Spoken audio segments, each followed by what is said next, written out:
And away we go. It is the Nightcap right here on BearcatJournal.com, brought to you as always by our good friends at Galactic Fried Chicken. Visit www.galacticfriedchicken.com. Download the app for Android, iPhone, everything Galactic. Get delivery via Uber Eats or just stop down to Dayton, Kentucky. Tell them to pump it up. Save yourself 15% off of your order. Remember, closed on Monday and Tuesday. Now open Wednesday through Sunday for 2022. And look, the Bearcats are about to be playing a lot of road games, right? What better way to spice up your road game spread? If you can't make it to the Holy Grail watch parties, have Galactic cater your home game spread as we watch the Bearcats on the road this season. Hi, Aaron. How you doing? I'm tired. You're always tired. You haven't slept in weeks. It's fine. It's fine? It's fine. Do I need to smack you? No. Shouldn't be in a bad mood, though, because I'm too tired for all that. You're too tired to be angry? Well, the content tonight, there's not a lot to be angry about. It's fair. If we're being honest. Let's start with something I've been hinting at for a couple days because I found out a couple days ago what was happening.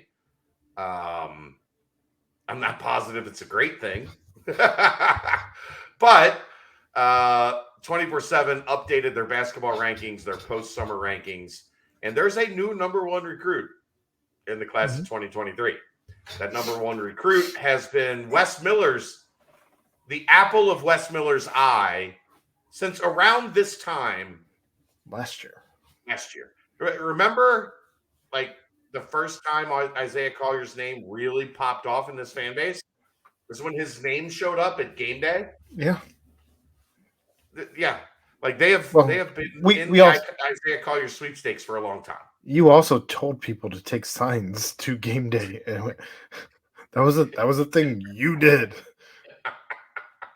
I'm giving them the credit.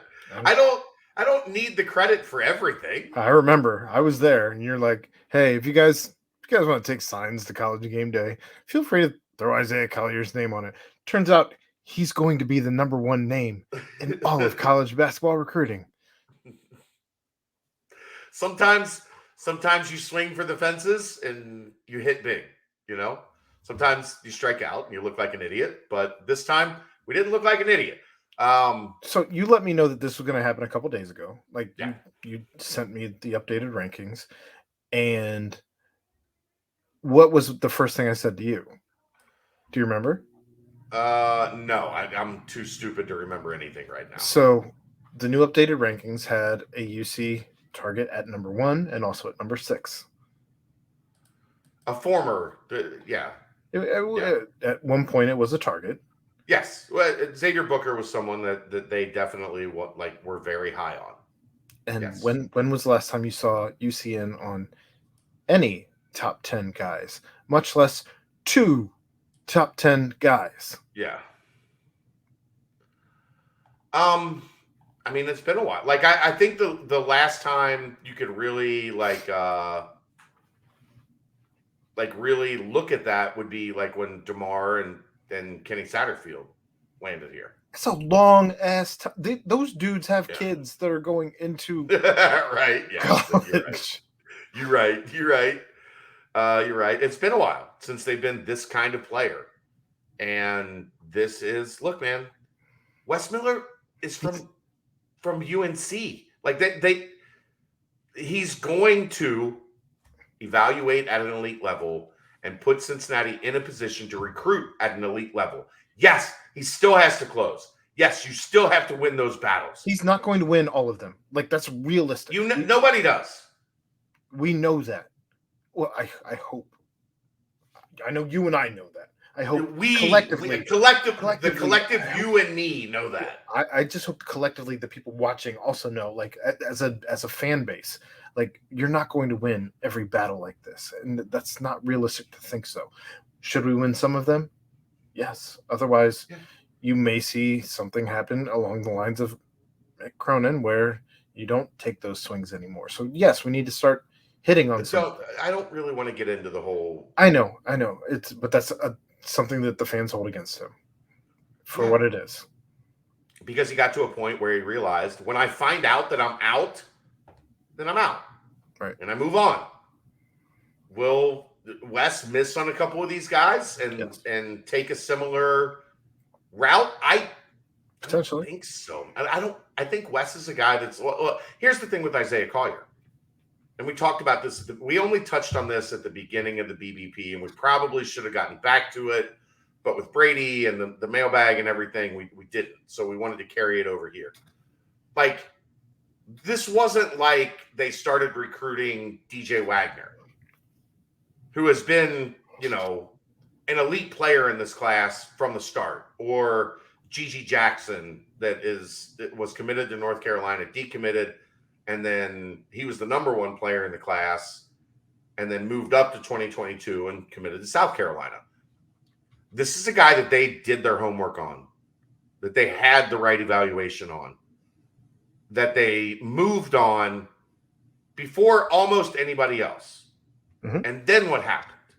Then he started playing this spring. And it was like, oh, wait, this is the best point guard in the class. And then he missed almost 2 months with a meniscus injury. And then he came back and he won MVP of the Steph Curry camp. And he won MVP of the Elite 24. And now the rankings community, the recruiting community is going, is there really anybody better in this class? I don't know if what you saw today, what also happened. The other traditional service released their rankings today as well. And Xavier Booker was number 1. And Isaiah Collier was number 4. So to go back to what you were saying, the staff has an eye for talent. Yeah. The staff has an eye for game changers and difference makers. And now the next step is getting the job done and getting that kid on campus playing for your program. Sure. That's going to happen. But today was kind of a statement for Wes Miller, right? Because what have we heard all along? Cincinnati is in a great spot. Leading up to the round of official visits and like entering this final chapter, it's going to be a longer chapter than people realize, but this final chapter of his recruitment. What did USC people say? USC and Cincinnati. Mm-hmm. What did UCLA people say? UCLA and Cincinnati. Mm-hmm. What did Michigan people say? Michigan and Cincinnati. Mm-hmm. What's the one constant? Cincinnati. The position that Cincinnati has put themselves in because of how well they've recruited a kid that went from the low 20 or the high 20s, low 30s to number 1. That's a boost. Any way you slice it, whether you get him or not, that's a boost. That Cincinnati is going to be relevant in those conversations as they go into the Big 12. And that's encouraging for any fan. I mean, to know that this, when you're swinging for those types of guys, at some point you're going to connect. Right. It's not going to continue to be over. Chad Dollar is not known for being over. Right. Wes Miller is the encouraging thing. It's been Andre Morgan that's been running this show, and that's the young guy on staff that's now trying to get up to Chad Dollar level, right? Like Chad Dollar's done this, and Chad Dollar is like Chad Dollar to me seems like Andre Morgan's older brother, if like their parents had a kid like 15 years apart. I wanted to word that delicately to make sure, like, I don't want to make it seem like ridiculous, but like that's kind of, those two guys are thick as thieves. They both have deep Atlanta roots. Like they've got a very similar background and upbringing. They know a ton of the same people. Chad Dollar is in a million ways mentoring Andre Morgan to be really good at that side of the business. And we're seeing that with Isaiah Collier. Also, there's a lot of people that felt like Rayvon was going to drop like he had a concrete rock tied to his ankle and he's thrown off a bridge. Like it was you know, New York City in the 1930s. He dropped from 36 to 40. Relax, people. Relax. Rayvon is a top 50 player. We've seen that a million times in all the different games, the big spotlights that Rayvon's been in. He's a top 50 player. The spotlight was deserved. Right. Arlington Page at 60. Arlington Page at 60. Jizzle James at 64. Things are the future is about to be very bright for UC basketball. We're not, remember how many times we were talking about 110, 135, 153, We're in on a top 200 kid. Yeah.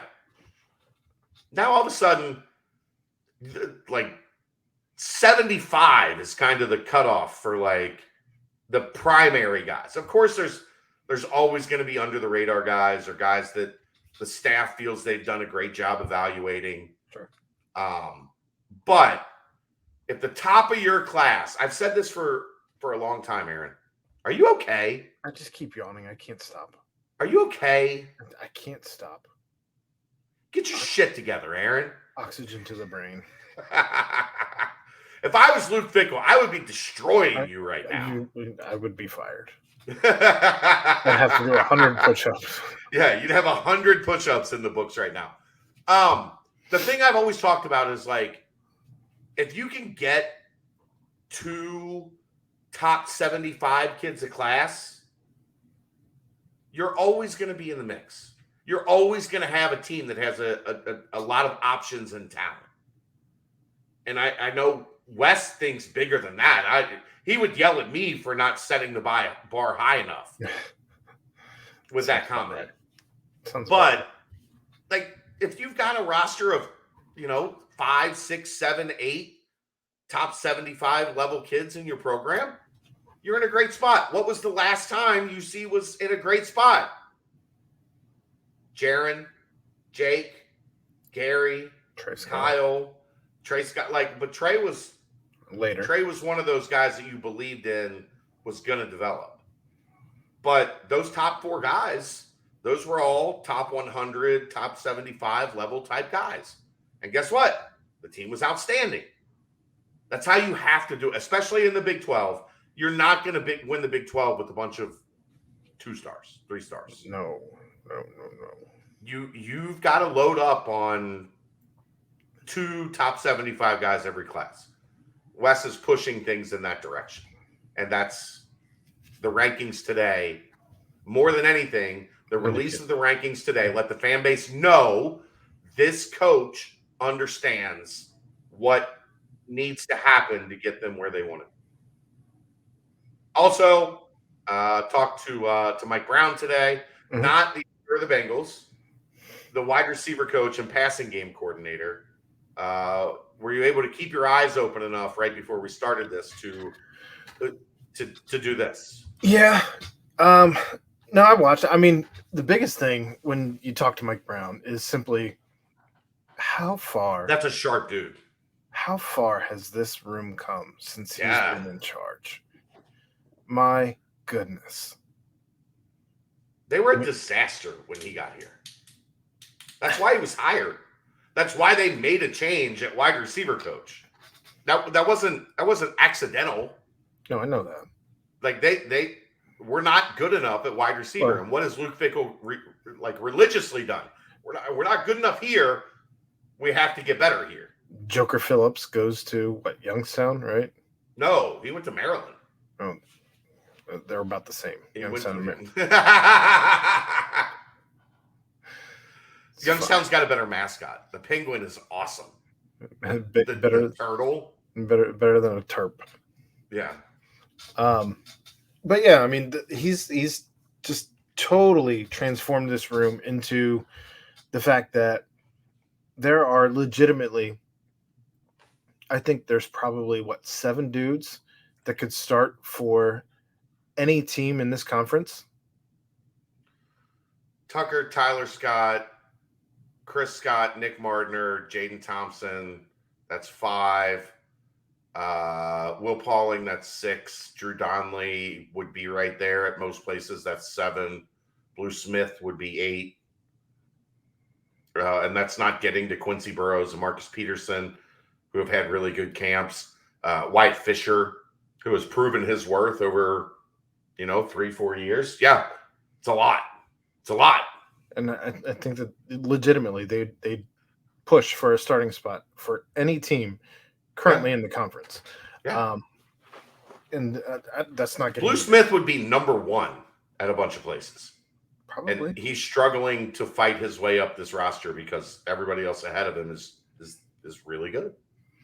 So I guess, obviously cool to hear from a guy who is breaking down just his players and his time here and what it meant to come work for a guy like Luke Fickell, as he pointed that out. I feel like 2 or 3 different times. Well, I asked him. He was one of those guys that everybody thought they knew the answer for who Luke Fickell should hire as the wide receiver coach, right?